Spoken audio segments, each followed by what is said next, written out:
বৃত্তের কেন্দ্র 4-5 এবং তা মূলবিন্দু দিয়ে যায়।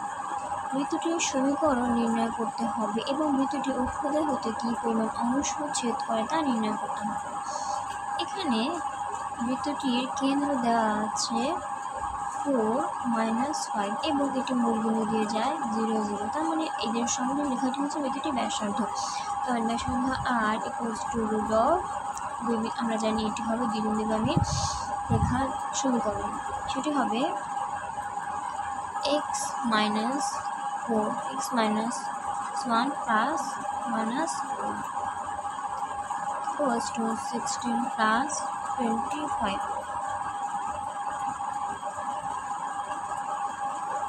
equals to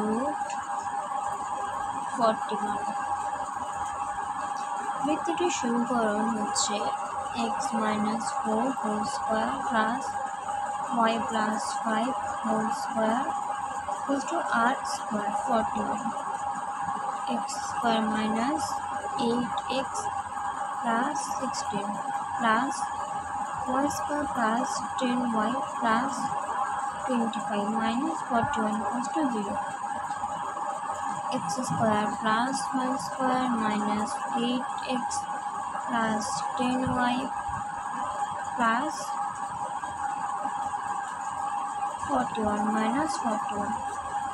সুতরাং বৃত্তটির সমীকরণ হচ্ছে x square plus y square minus 8x plus 10y equals to 0।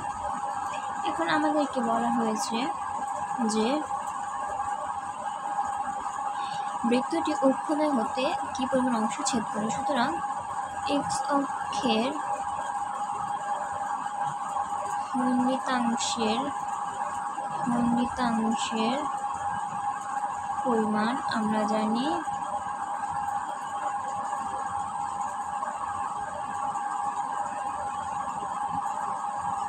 2√r² minus h square k square r square minus k square।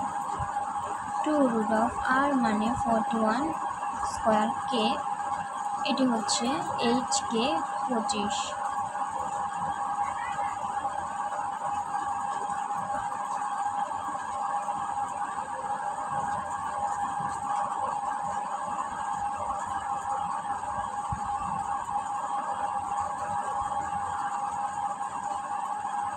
to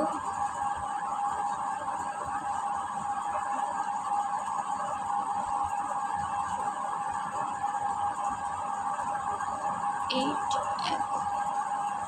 সুতরাং y অক্ষের খণ্ডিতাংশের পরিমাণ 2√r² minus h square 41 minus 16 equals to 25। 5 into 2 equals to 10 এত একক।